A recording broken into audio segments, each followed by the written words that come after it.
I really do appreciate you taking the time to sit down and talk to me. Just you're like a role model, and I love everything you've done with starting with Love Simon, Simon versus the Homo Sapiens Agenda, and the movie, of course, and Love Victor. It's incredible just to have a moment of your time. Um, of course, and also you're lovely. Thank you so much. I'm happy to do this, and I'm excited for you too. I'm excited about your book. Thank you. Yeah, I'm trying to remember where you were in the process. Because I know I talked to you about it before, and I think you were agented and on sub maybe, or maybe not on sub yet or something. But Yeah, yeah, now Penguin, right? yeah. Delacorte Del coming out. yeah, So it's that's awesome. Yeah. I wrote the book this year. So it's very like it's been a whirlwind doing it, and Oh wow. Yeah. at this time last year, I had written 10 chapters and I was like feeling it. And then the things started happening in Florida. And I got so angry and I didn't know how to like voice and fight back.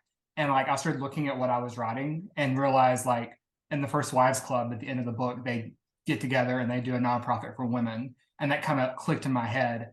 And I was like, threw everything away and rewrote it, sort of fresh. Wow. And Yeah. it's like that was my way of fighting back and being a voice for change. I I love that. I'm really excited for this book. I Thank think you. that's awesome.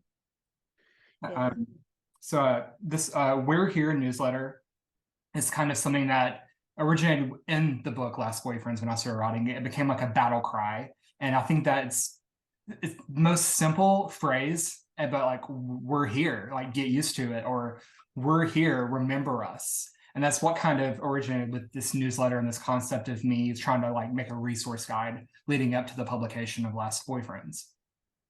And I Yeah. was thinking of authors in the young adult sphere, and I thought of you, and I thought of a line you wrote in Yes, No, Maybe So. Oh. You wrote, "It's not about waiting for good parts of history. We're the ones who have to make them happen." And that resonated deeply with me. And I wanted to like to kick this conversation off talking about that line and what's happening in Georgia today. It was election day. Yeah, it's ongoing. So I guess as we are recording this, people have been going to the polls for hours today, and also a lot of us, me included, voted early last week. Mhm. And you know, on the one hand, it's infuriating that this even went to a runoff. Like this election is just like comically mismatched, and you know, Warnock is Warnock and Ossoff having kind of two Democratic senators, and what happened with that in 2021 technically, but was kind of like earth shattering for me as a lifelong Georgian who, grew up in the same like district, and has seen, the politics evolve. Unfortunately, it seems like, it kind of took some really like heinously over the top pushes to the right in order to kind of swing some people in the suburbs even a little bit left. Um, but that's like welcome, get in here, let's go, let's all go to the polls. Like, cool. Like I'm not gonna nitpick you today. Like, um, yeah, and it feels like it's really easy to despair. I think it's just been relentless the last couple of years, and every time you think, um, oh, okay, like Trump is not the president right now. Things are going to be better, but then we see, that was one piece of a very big puzzle. It was like, one battle, um, one battleground, and it was, yeah, the stuff in Florida, the stuff around like trans kids, the stuff with critical race theory, the stuff with books being banned everywhere. It feels like it's an attack on all fronts. And the thing that is kind of my touchstone that I have to keep going back to is stepping back and remembering what my state and my suburb and my town looked like when I was growing up in like the 80s and 90s. Yeah. It's kind of like you see those small changes like in your immediate surroundings, in your local elections, and then your state elections, and then of course the federal election as a nation. And the things that we do in our everyday lives, that's what it gets impacted in these local elections and then moving forward. And that's what I really loved about and Yes, No, Maybe So, is you kind of touched on that, and you got to see like fighting for change and fighting for tomorrow. And I think that is incredible. And that's kind of like the message that I want to give when I'm writing.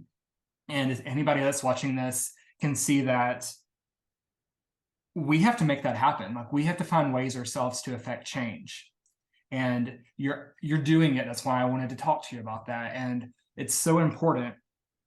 And highlighting activism in young adult books and like how we can showcase ways in which we can fight back. And especially in the article leading up to this, I talked about book bans. And the first time that I saw myself in a queer book was in 2009 in Barnes and Noble in Alabama. And I was like 22 years old. And I saw it on the shelf, freaked out, put it back and ran.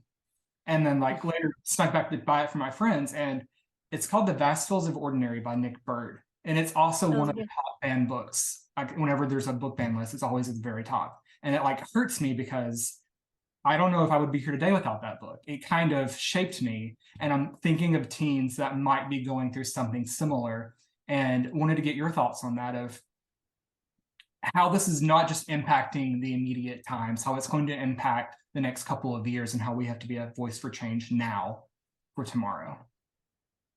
Yeah. I mean, the book bannings are horrific in so many ways. Like, there are obviously the very immediate effect of like this book is not on the shelf, and that reduces access for a lot of kids. Like a lot of kids don't have another way of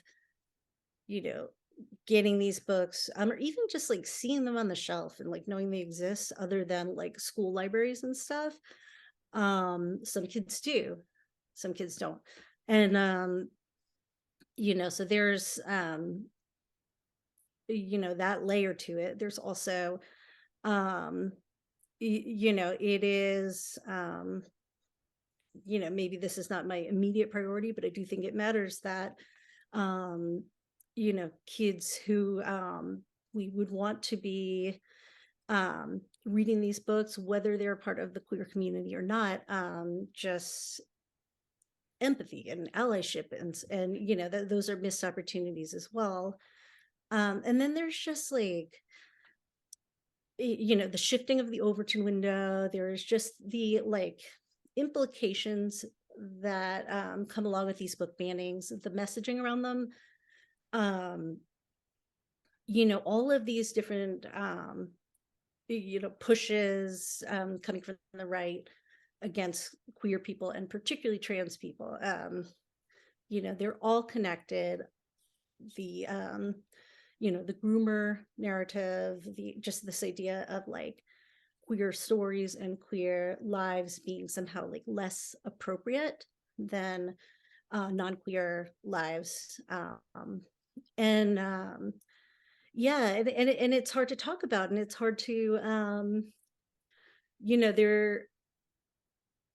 everything is constructed in a way, I think, like in terms of their the assault on these stories, like it's constructed in a way that would make it really easy to reflexively like divide ourselves, to say like, oh, this book shouldn't be banned. It's it's very wholesome and pure. I say this as somebody who like writes those wholesome kind of books. That's just what I like to write. But then there's this idea of like, okay, but we can throw like genderqueer under the bus or something. It's like, no, like that is also, you know, an equally important book, like Yeah. that the book is the book for some kid, like it's and so it can be a little bit unnerving sometimes, as somebody writes the wholesome books, to hear um the framing of, oh my god, your books. And it's like, well, yeah, like, because they don't care about that, like, they do not get, they will find a reason to ban it, if they want to ban it, and they want to ban it because it's queer.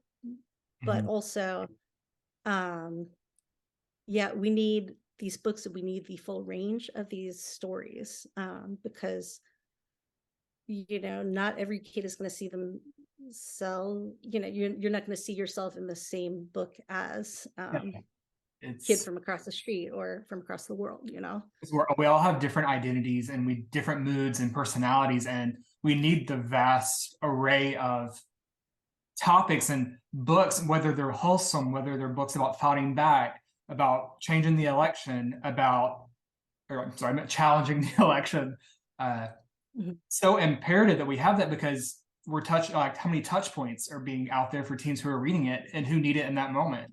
And as like a reader myself, I may read a book and not connect with it, and then I may pick it up in 6 months trying to think of something, and then like it takes a whole new meaning to me. It's like Mhm. the lifespan of a story goes through so many different lives. Essentially, it lives forever in perpetuity. It's the meaning from a story can happen so often, and that's why I'm like, how do we write for that? How do we write that in mind and move for tomorrow? Because sometimes I get inside my head when I'm writing. I'm like, how can this be misconstrued to mean something else when I need it to mean this?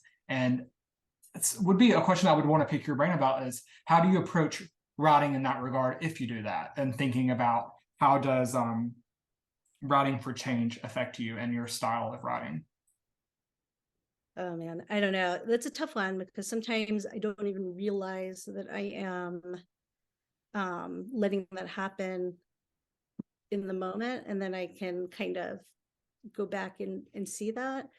Um and sometimes I do have this kind of like pick your battles kind of practical mindset, but it affects the process, I think, during writing, and then also during the kind of publishing stages too, as you kind of move through the publication process. One example that I can think of is, and this is such a like little thing, but as next my 2023 book was coming together, my Imogen, obviously, it was always going to be a story about a girl who's like a senior in high school, and she is visiting a college campus for a couple days, and the love interest is a freshman and she's 18.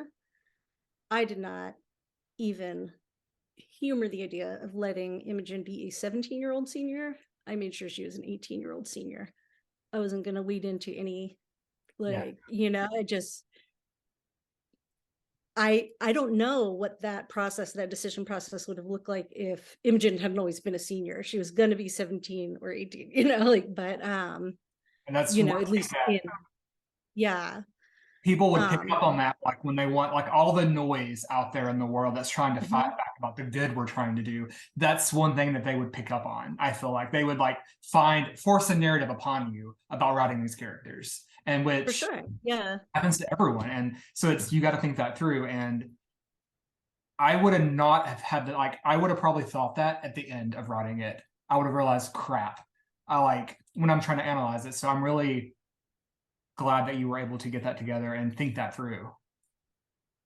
Yeah. Well, I mean, and I think some of it is just like,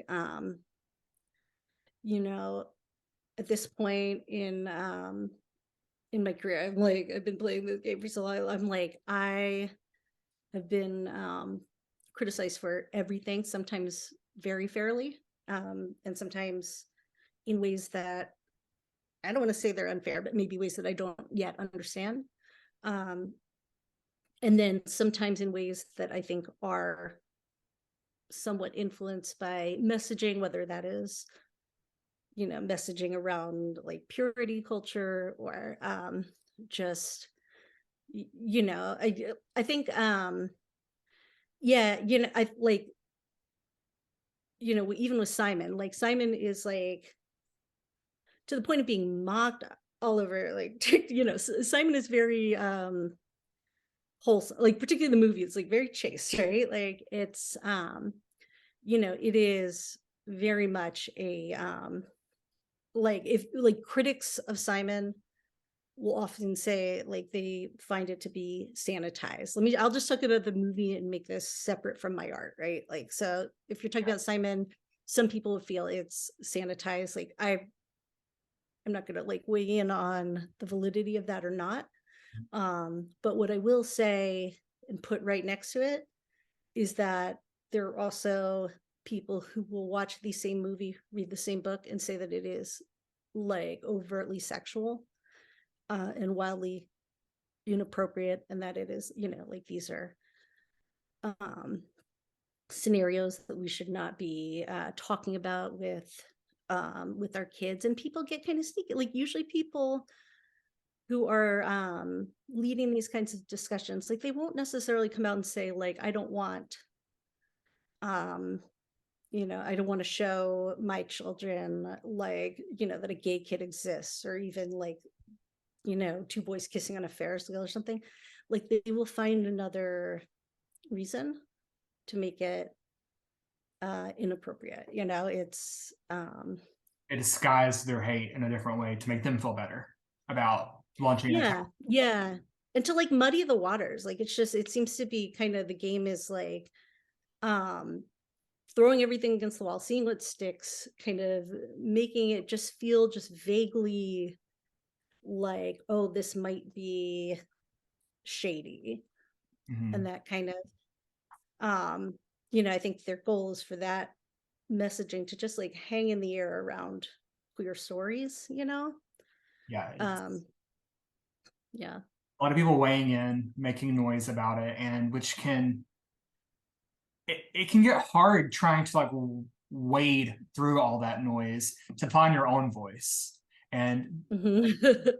like it's like how do you learn to speak up and speak out when everyone's telling you to shut up and be quiet? It's kind of Yeah. like how do you find that backbone? And you do that really well. You speak out, and you don't just speak out, you speak up and you raise your voice and use your platform for wonderful things. And how do you Oh, do that? How do you sit down and ignore the noise and do the wonderful things that you're doing? that's such a nice way to put it. I'm like Zoloft. Like no, a lot of therapy. Like I mean, I'm like an incredibly anxious person, and y- I definitely it, it's hard for me sometimes to hear a barrage of feedback and to be able to filter through like what is feedback that I need to stop and pay attention to, and what is Mhm. bad faith kind of stuff. And it's really important to me that I work on kind of being able to filter that better, because I think there is more intentional bad faith stuff that is kind of entering this discourse in a very just intentional, coordinated way. But yeah, I don't know. I think, for me, it's helpful to kind of be able to gut check in texts with friends to just be like, if I get like a comment or something that I think is like totally like off base, or just, either it's just like, oh, I disagree with that, or I think this is wrong. Um, rather than kind of just let myself spiral, my natural inclination would be to just spiral all day and be like, maybe I'm wrong. Maybe I've always been wrong. Mhm. Maybe I'm not only wrong about my opinion about this, but maybe I'm wrong about my identity. And like, it's just like I can like go there. And so what is helpful is for me to just like pop a text to, to Sophie or Mackenzie or just a friend who's kind of like, a part of the same discourse and kind of is following some of these conversations, and just be like, okay, here's what I said. How do you interpret this? And like, is this like, do I, is this kind of like this comment here? Is this like something that I should just sort of step back from? Or is it something that I should think about? I get that. That's really nice to have that friend support going through the process. And Mhm. I can't speak to what that feels like yet. I'm bracing myself for that to happen because I, the book I wrote is political without being political. It's very like Mhm. fighting the don't say gay bills in schools. And I'm just bracing for what's going to happen. And when I think about who I wrote the book for, I wrote the book for myself as a teenager that I needed to see. And I was Mhm. like, he would be happy with this book. That's the only opinion that I think is going to keep me focused. And I like to go on Goodreads and look at my favorite books and read all the 1-star ratings to be Oh yeah. like it's like these 1-star ratings don't matter for people like this because they're just wanting to complain to complain. It's like it doesn't distract from the quality or the amazing story that the author has written. So that's kind of like I don't know what you would call that. Like I really I know what you're talking about though. yeah, Yeah. like, trial by fire maybe is that what I'm thinking. But like Yeah. I guess getting numb to the like numb to seeing those critiques. Yeah, I mean, yeah, I think like for me, this is different, I think, for every author, but like, so I can't, I totally did the like reading, 1 stars of like my favorite books and stuff, and like that process. That was really helpful for a while. And in the very beginning, and I think a lot of us are like this. I'm like I could not resist like the curiosity of checking Goodreads, and it was sort of like I checked it until I got burned hard enough that I stopped checking it. So I have a pretty good boundary with Goodreads. It's like when I sometimes I'll have to go on there to get like some kind of information, from the top section, and it is like playing Operation to go into my Goodreads profile, making sure I don't see even a flash of the review because they're so um and it's like especially like Imogen, it's not even out yet. Hardly anybody's read it. It's just there's just something kind of, it's tied up in kind of everything that's come before it. Yeah. So it's not that like it's the content of any particular reviews or anything like that. I wouldn't know, but yeah, it's it's one of those things that's like some people aren't bothered by it at all and find it really constructive. If you're watching this and you are a reviewer, don't assume that the author is going to find it constructive. Avoid tag review, honestly, review all you want, but don't tag the author. Um, if they seek it out and get burned by it, that sucks for them, but it is also like it's our own fault. Like, I think we all know that. Like it just, but Bracing myself to completely ignore it. And right now it's Twitter. There's so much discourse on Twitter lately. It's like opening it and like blindly clicking to where I'm on my feed, like for my profile, and posting a tweet and then getting off. Like I don't want to see what I think yeah, I'm talking about. I just want to like I need to post this because it's a really funny thought that 3 people will like, and that's it. And it's like, yeah, brace yourself. Like, I don't want to see that. And I even do that with my emails. It's like I'm checking my email, but I don't want to see if my anything sitting in my like from my editor or from my agent. I'm not ready to deal with that today. It's like trying oh to put yeah. I guess like you said, operation, trying to get what I need to get out of my email without setting any other anxiety triggers off for the day. Oh my God, that's so funny. Yeah, there's like this whole dance I do. Like if I'm getting my like edit letter or something in an email, and I've decided I'm not ready for it, it is like absolutely like, yeah, going into my email, but I'm going to open everything but this one. I will, like just leave that there with the little star lit up. I know it's there. I'll come back to it at some point. I know it's gonna be fine because my editor's brilliant. Even if they have to like change a lot of things, it's always worked out. Like, But it's terrifying. It's like, it's, and it just, I, I keep expecting certain aspects of this to get easier, or for me to get like so used to it that it doesn't cut as deeply. I We're not there yet. I don't know. That's, I guess I would consider you being like a pioneer of writing YA, and not, that's not like saying you've been writing it for a long time, but I feel like you're going places in your stories, which makes me so excited for Imogen obviously coming out in May, and like to see what where you're going to take us next. And I can see how that would be not get easier because it's a new battle with every book. It's something different and something new. That's such a generous way to look at, like, thank you. Like, you're so lovely. I'm just like, oh gosh, I'm like a pioneer.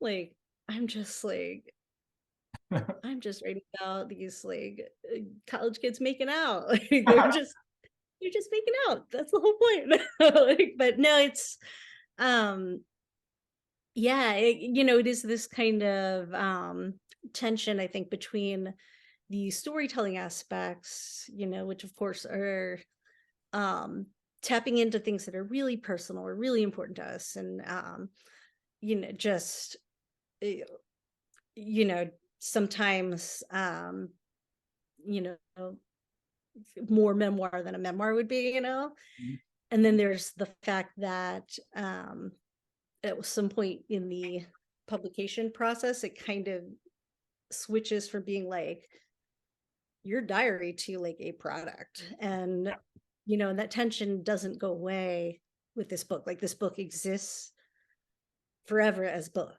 you know?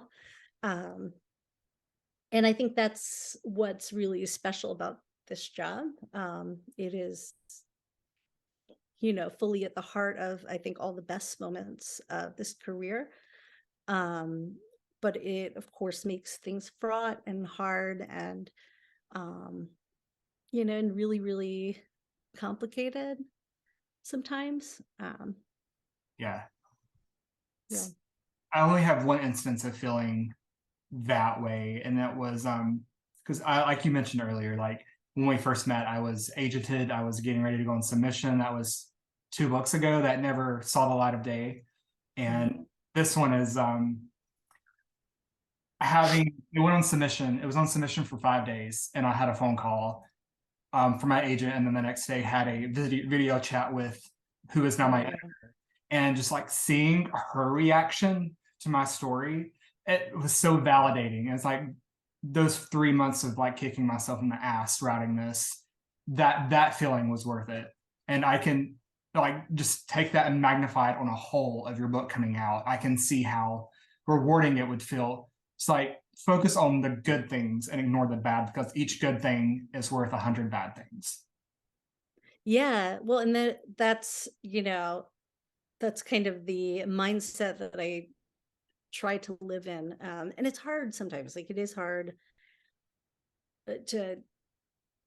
to kind of stay there, like, definitely I can get derailed by one like really well-timed, like, shitty tag notification or something coming in, and I'm like, you didn't have to tag me in that. you know Someone's testing me today.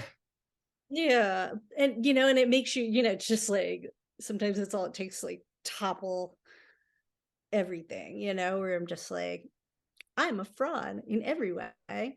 And what am I doing? Why am I doing this? Like, nobody, and then sometimes, I'm able to just like sit with this reality of like, I write stories for a living.